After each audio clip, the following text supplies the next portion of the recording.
I want to talk a little bit more about the Buy Nothing Rebellion and take a deeper look and share some of the things that I think might be happening at a deeper level.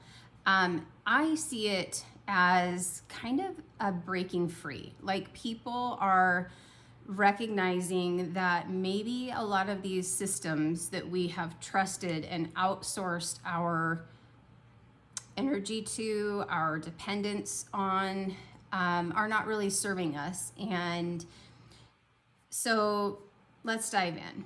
So it seems like in the last several years, but particularly the last 5 years, there's a growing awareness of the fragility of our major systems, like our monetary system being a big one, the unsustainable levels of debt, both personally that people have, as well as national debt, our healthcare system that profits from sickness, education system that's not really preparing kids for the world that we live in.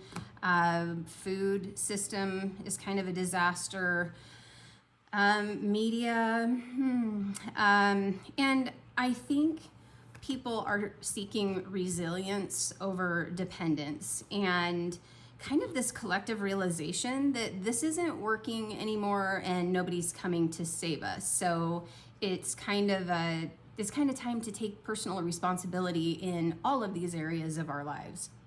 I think people are rebelling against a lot of things in this movement, but products that are designed to fail. You buy a dishwasher or a washing machine, in 5 years you're replacing it and we're filling the landfills.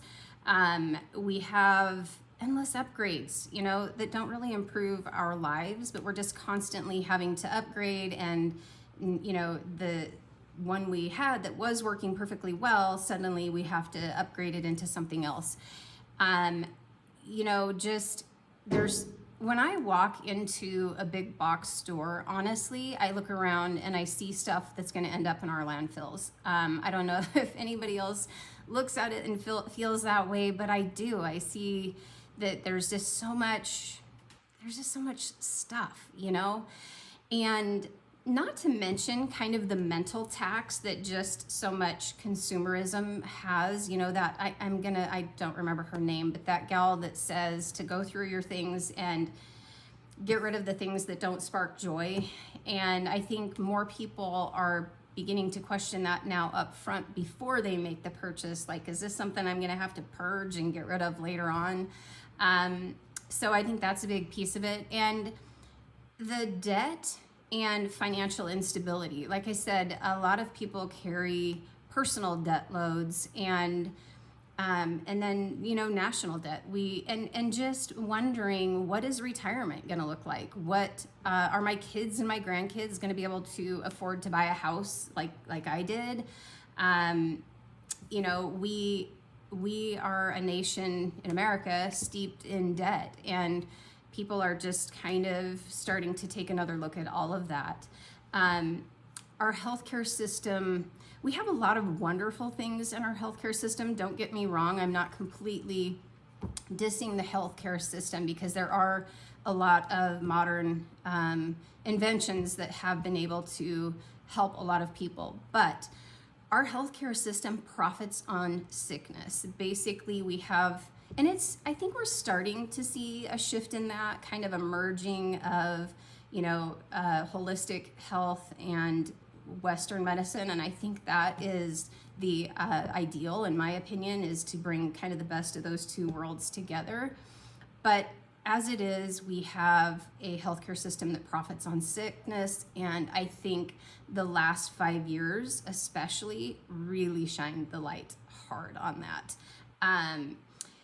And our food system perpetuates that sickness, right? We have so many synthetic, fake, crap ingredients in our food. I keep thinking of the Christmas Vacation scene where he was, hoping to get a Christmas bonus for developing his cereal varnish, non-nutritive. Let's not forget the non-nutritive part of the cereal varnish. And so much of the food sold in the stores is non-nutritive, right? So I think people are just kind of starting to become more aware. And as I'm recording this, yesterday was literally the day that they pretty much inverted the food pyramid. And I mean, even though I tend to eat that way and I agree with kind of the way it's been revised now, I think it highlights the fact that we've been outsourcing this to experts who literally told us the exact opposite for the last, I don't know when they started out of their food pyramid offhand, but it's pretty much been my lifetime, and I'm 54. So it's like we realize that experts are completely flip-flopping on their advice that they're giving us. So it's like, maybe we need to step up and be our own experts a little bit. I think there's also kind of a growing awareness around our education system. We're not really preparing kids for the world that they, we're not preparing them to thrive in the world. We're not teaching them about money, how to make it, how to manage it, how to multiply it. We don't really teach them very much about health, actual health, how the human body functions and how to, really take care of their health. We teach them very little about how government works. I've actually been studying that as an adult, and it's like, why didn't I learn this in my government-funded education? So that's kind of interesting. And I think overall, our education system just isn't preparing kids for what they're gonna need to thrive as adults. And you see a lot of people reclaiming that by taking their kids out of the system and homeschooling. And even the people who can't completely separate from the system for one reason or another, I think there's just a growing awareness overall, and more conscious interaction, I would say, with these systems. So I kind of see this as a modern declaration of independence of sorts. Like, people are declaring independence from the mindless consumerism and the planned obsolescence and the cheap, crappy,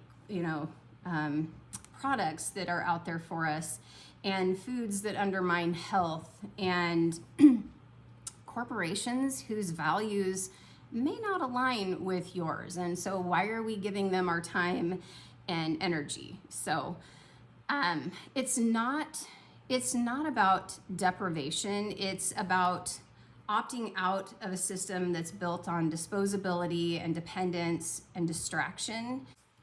And instead, more people are choosing self-sufficiency and resilience. They're wanting more meaning and intentional living, more intention in their lives. They are learning and reclaiming lost skills that maybe our grandparents and great-grandparents knew, quality over quantity, and learning new skills to figure out how to develop other income streams. I think a lot of people are recognizing that there is some fragility in our economic system at large, and uncertainty around what AI is or isn't going to do, and people, myself included, learning how to use AI rather than get steamrolled by it, right? And what is it going to do or not do? I think there's going to be a lot of benefits from AI, but I do think that we need to be the masters of that, just like we need to manage our time, energy, emotions, finances, all of those things. I think we need to get in the driver's seat with AI also and maintain our human dominance over it. But I think there's more.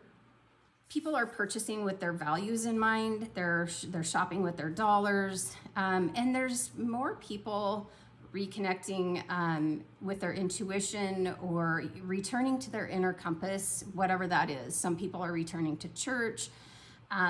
Some people are tuning into their own inner compass, spiritual guidance, whatever that looks like. I think we're seeing more of that. And people are beginning to filter out the noise, the propaganda, and the distraction. I think we're seeing a rise in things like homesteading and gardening, regenerative farming, food preservation, homeschooling, DIY, and practical skills. How to, maintain things, I think, is a really good skill to learn. Again, people learning how to make money online. And you can see, on YouTube, there's tons of homesteading channels and people teaching some of these skills. YouTube is an excellent platform. We call it University of YouTube. We certainly use it that way in our house to go and learn how to do things. How many people started making sourdough bread during COVID? I know myself personally, I was kind of dabbling with it off and on prior to that. I never really I never really perfected it or incorporated it into my regular routines, but certainly during that time I did. And I think the sourdough movement kind of represented even something larger. It's like fermentation takes skill, it takes time. It's a slowing down. It's aligning with tradition. It's eating in a more traditional, healthy way. And I just kind of see that whole sourdough movement as a little bit of a symbolic thing toward this bigger picture that I think is happening. And people are kind of returning to ancestral wisdom over modern convenience. I think as more people question a healthcare system that profits from sickness, you're seeing more people reclaim their health and turning to that ancient wisdom like herbs and essential oils and plant-based and ancestral healing practices. And I think that's a good thing. I really do. I think we need to be, even if you partner with somebody in the healthcare industry, I don't think there's anything wrong with that, but I do think that we need to be informed and educated, and we need to be able to manage our health as naturally as possible, understand how the body works, and just really manage health instead of sickness. I think what people are really craving, especially the faker this world gets, they're craving truth and authenticity, right? I think even in a lot of these cheap fake products, there's deception in that, right? And I think people are just craving truth and authenticity and purpose and connection and experiences over consumerism, and mastery and satisfaction over convenience. Like learning skills, learning how to do things. There's great satisfaction in knowing how to do things, and work with your hands and work with your mind. And I hope we see that movement grow even more. I think there's kind of an awareness that maybe all of this convenience and indulgence hasn't really been serving us very well. There is a quote, or a poem rather, that says, "Hard times make strong men make good times make weak men, and weak men make hard times." And I do think people are starting to realize that all of this convenience isn't advancing us very much. And I don't resonate so much with the phrase hard times, because I actually feel like we could be stepping into some of the best times because we're having this realization and we're correcting it, right? We're coming back to principles and values that I think are going to help us in the long term. There's a quote from Andy Frisella, if any of you did the 75 hard challenge. He says, "Personal excellence is the ultimate rebellion." And I think at the heart of this, that's just so true, right? Like, that's how we get through this, is by developing ourselves personally and becoming excellent in all of these areas of our lives. This movement isn't about never spending money, or it's not about perfection. I think it's about becoming more intentional, becoming more aware, more thoughtful about how we spend our money, what companies we align our values with. It's about taking care of the things that we already have and appreciating them, and not needlessly spending money when we can repair or maintain or take care of what we already have.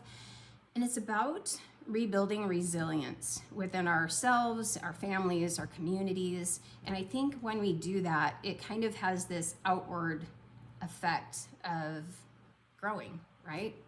I would love to know in the comments, how are you navigating this time? Are you opting out of certain things? Are you learning new skills? What new skills are you learning?